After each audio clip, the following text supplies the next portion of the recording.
Hey guys, today we are talking about inductive reasoning. Inductive reasoning is when you reach a conclusion based on a pattern. Some very simple patterns that I'm sure you'll know or recognize the pattern of quickly. For instance, 1, 2, 3, 4. What are the next three numbers in the pattern? The next three numbers in the pattern, well, they're 5, 6, and 7. That's a very easy pattern. Let's try a harder one. How about 2, 4, 6, 8? What are the next three numbers in the pattern? Well, if you notice, I'm using even numbers or adding 2. All right, so I could do 8 plus 2, and that's 10. Plus 2 is 12, and then plus 2 again, and that's 14. So my pattern is 2, 4, 6, 8, 10, 12, 14. Well, sometimes we have patterns that aren't necessarily numbers.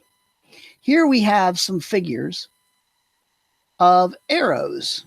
All right, so I have a pattern here of up, right, down, left.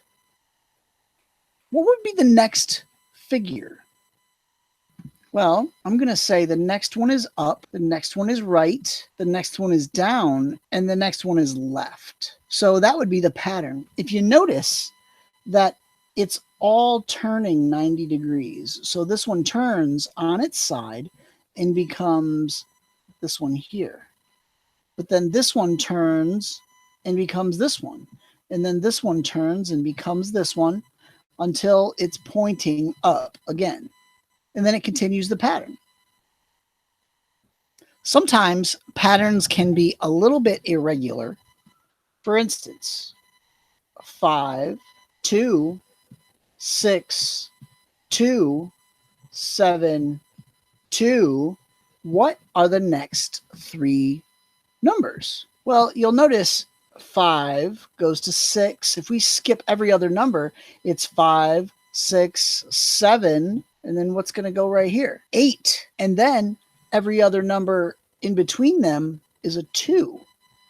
So that would mean this is going to be 2. And if we continue the pattern, this is going to be 9. So our next three digits are going to be 8, 2, and 9.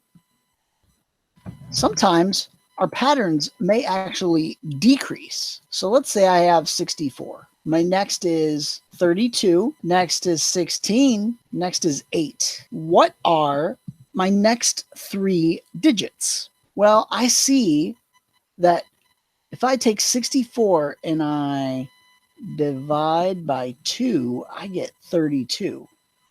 Well, 32 divided by 2 is 16. 16 divided by 2 is 8. So continuing the pattern, I'll just divide by 2. 8 divided by 2 is 4. And 4 divided by 2 is 2. 2 divided by 2 is 1. So my next three digits are going to be 4, 2, and 1. And that's how you use inductive reasoning to complete a pattern.